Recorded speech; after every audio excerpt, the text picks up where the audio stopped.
Hello. Okay, little diva is asleep. She's sleeping more than usual, but there's a reason why. You might be wondering why I'm wearing a mask. So yesterday I was thinking really hard if I should make a video or not. But I said to myself, I'll hold off, sleep on it, and I'll decide tomorrow. Well, tomorrow is today. It's April 11th, and I'm making a video to create awareness, to share my journey, my daughter's journey, to open people's minds, and to show the public where the healthcare workers are coming from. I mean, from my own experience, although I'm on mat leave. Also from, testimonies from friends who are healthcare workers. Anyway, we've been creating awareness for more than a year, for so long. We've been disseminating information. We've been educating everyone, including myself. I've been doing some reading regarding COVID. Okay, I don't know if this video will make sense to anyone at all because I'm not an influencer. I don't have a lot of followers. I do have 21 fans, by the way. Kidding aside, but what if there's a family member or a friend or a friend's friend who will see this video and will be inspired to do their part, to be more responsible, and to take COVID seriously, because COVID is real. It's not a hoax, you guys. So here's the story. On Wednesday, April 7th, my daughter and Erin, the firstborn, we just arrived home from her doctor's appointment. That was around 5 p.m. My husband reported to me that at 3 p.m. ish, he felt that Sabina's skin was warm to touch. So I took her temperature. It was 39.6, and that was from the axilla. So that's not even core temperature. So that's really high. So I was surprised because in the morning she was fine. Being her bubbly self, her skin didn't feel hot at all. So as an anxious mother, I did my due diligence and I did a thorough head-to-toe assessment. I listened to her lungs and it's clear. She did not have any difficulty of breathing, no runny nose, no sniffles. And she's eating well, she's bubbly, she's alert, she's happy. Although, of course, she's sleeping more, probably because of the fever, right? You get tired when you have a high fever. I even check her fontanelles. If it's bulging, I check if there's nuchal rigidity. It's funny because when you're an emerge nurse, you always think of the worst case scenario. So I was thinking meningitis, but she wasn't vomiting. She was eating well. She was not irritable at all. If she was easily consolable. And then her belly's abdomen is soft. Central capri feels normal. Everything looks normal except for the fever. I was wondering where the source of the fever is. So I gave her Tylenol and Advil round the clock. So that was Wednesday. On Thursday, that was the last time I gave antipyretics at 10:30 p.m. In the morning of April 9, on a Friday, that's a Friday, I checked the temperature in the morning, 37.2. I checked again and again. So it was between 37.2 and 37.3. So I wasn't too worried. And again, she's eating well. Normal number of diapers in a day. The usual. So that was it. But at 5 p.m., the temperature went slightly up to 37.6. And then at 7, it became 37.8. I'm still not too worried, but I just sent a text to a doctor friend of mine for an advice. So he called me back, Dr. Ali, and I told him the situation, and he told me with what's going on, and it's already been more than 48 hours, he advised me to just have Sabina get seen and get checked. So I followed his advice. We drove to BC Children's. We drove there. By the way, the staff, security guard, registration clerk, the nurses, doctors, they're amazing. Okay, so since we don't know the source of the fever, they had to rule out a bladder infection or UTI. So she had to be catheterized. She cried for a bit, but I believe she was not in pain. It's probably just the feeling of, it's probably just the feeling of it, like it's uncomfortable, but it's not painful. And the nurses, of course, they did an amazing job. I now know more tricks on how to catheterize babies. So the urine test came back negative. So the next plan was to do a swab to test for COVID. And then after that, we were sent home. Of course, because she is healthy, there's no point for us to stay in the hospital because there's nothing to do for her. So we went home. And then yesterday, a day after we went to the hospital, I got a call from Vancouver Coastal Public Health. And then I was told that the swab came back positive. So my daughter has COVID. So my initial reaction was I couldn't breathe. I was trembling. I was fighting back tears because I was really extremely upset. I was devastated because, of course, you don't want your daughter to be sick, and then we don't know much about this virus. I've lived and experienced it last year, and with COVID, one day you're okay and the next day you're gasping for air. Although she's okay now, my fears were, what if she gets worse? Is it, I don't know, but the things that I've heard are that the adults have it worse than the kids. But still, I worry. And then another thing that I'm upset about is because we've been very responsible. We don't go, sorry guys, we don't go out like we used to. We only go out when it's necessary, grocery shopping or bringing my daughter to her doctor appointments. But Dexter still goes to work and my daughter still goes to school.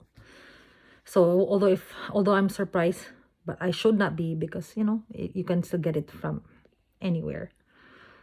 But just the fact that we've been very responsible, and I feel like it's so unfair that it happened again.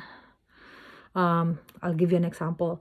We have a foot bath outside our door, which is a mixture of water and bleach.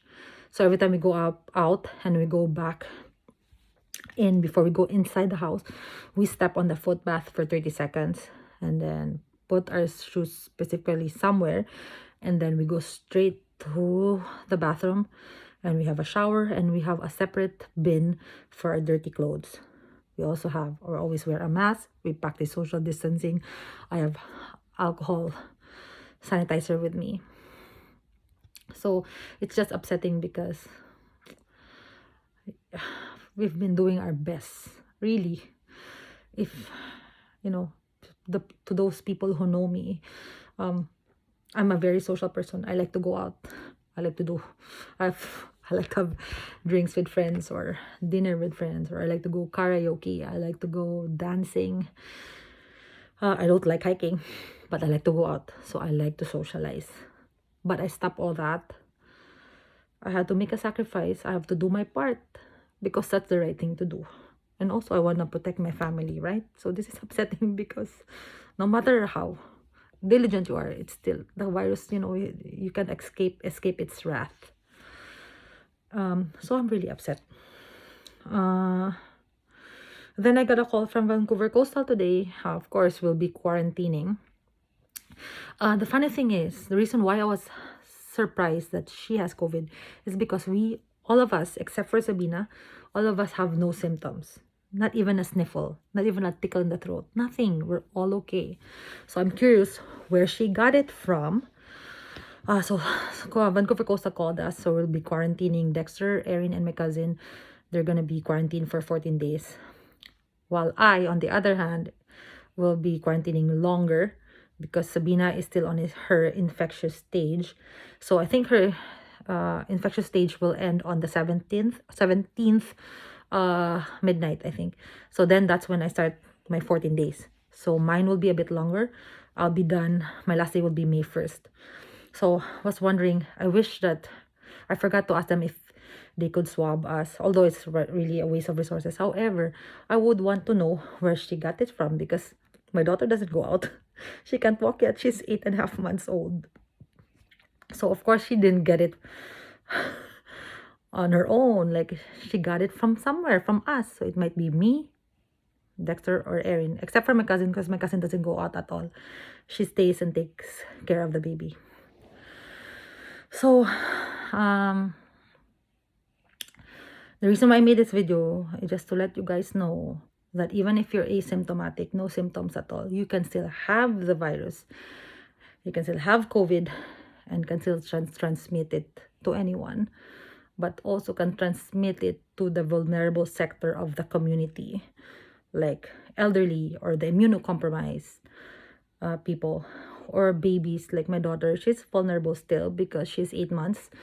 Her immune system is that not mature. So the reason why I made this video is I just want people to be more responsible and think about your loved ones, right? Like, people are dying, people are sick, and we really have to do our part. This is just so upsetting. Another thing I want to say is the healthcare workers, maybe it be in the hospital, in the community, and or in the community, are doing their hardest to serve the public. They are spread too thin. They are giving it their all, the extra mile. They're going above and beyond. And I'm not saying this to sound entitled, because it's our job. Yeah, some people are, yeah, that's your job. Yeah, you know, like you're paid to do that job. Yeah, we know that. We know what we signed up for, but what we didn't sign up for is being disrespected or being shouted at, or when patients or family members are being sarcastic. All of us are really stressed with this pandemic. But I want you to also put yourselves in the healthcare workers' shoes. Not only the healthcare workers, but everybody who's involved in providing service to the patients. You have no idea what they're going through physically. Being a doctor, a nurse, everybody, like I told you, in the team that's involved, physically it's draining, it's exhausting. But more so, the mental state, it's harder to deal with, because you know, it's traumatic. Aside from dealing with COVID patients, you also have to deal with other stuff, right? So they are spread too thin. Mentally, it's traumatic, it's challenging, it's difficult. Sometimes they don't have enough sleep, sometimes they don't take their breaks. I'm lucky, I'm on mat leave, so kudos to those who are working right now. And oh my god, I'm about to cry. So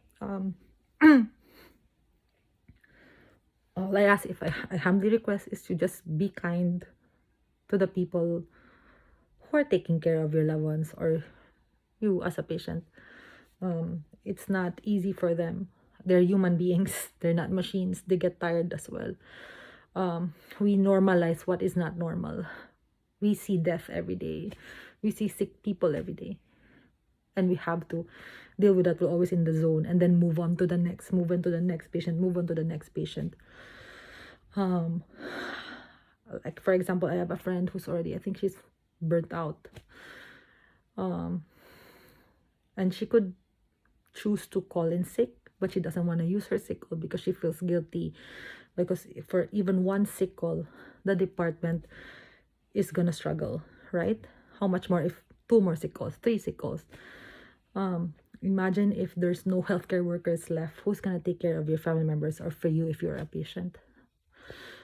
So this friend of mine, even if she's mentally already exhausted, physically exhausted, she still decides, she still chooses to go to work, to show up, to work, to be part of a team, because it's not only a job for her, it's a vocation, it's her passion, right? And I admire her.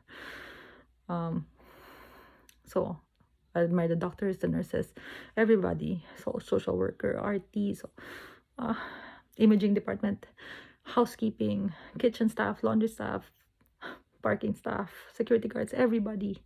I've you know who you are, guys. So to the public, if I humbly request that you just be kind and be respectful. If the lineup is long, please be patient.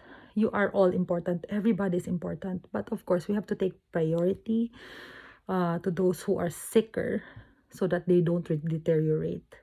So if it can wait, just please wait. Because you have no idea what's going on inside the department.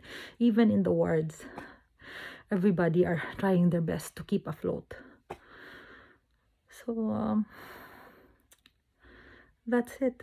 And just want to let you know that we are your last line of defense. And people are getting, the staff, nurses, doctors, they get sick too, you know. So if it's not an emergency, please go to a walk-in clinic or an urgent care and leave the emergency department to emergency stuff. I know it's just easy for me to say, but then, you know, you would know if it's something really serious, right? So assess yourself. If it's not really emergent, go to a walk-in clinic or an urgent care center.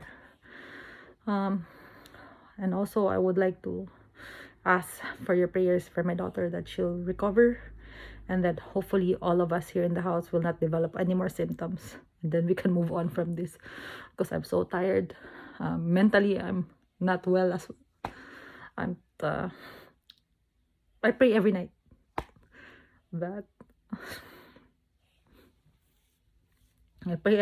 that this will all be over, aside from other things that's happening in the world.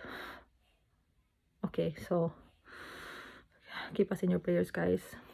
Thank you. And I miss my co-workers. I miss my friends. I miss my family. I miss my mom. Okay, thank you. Bye.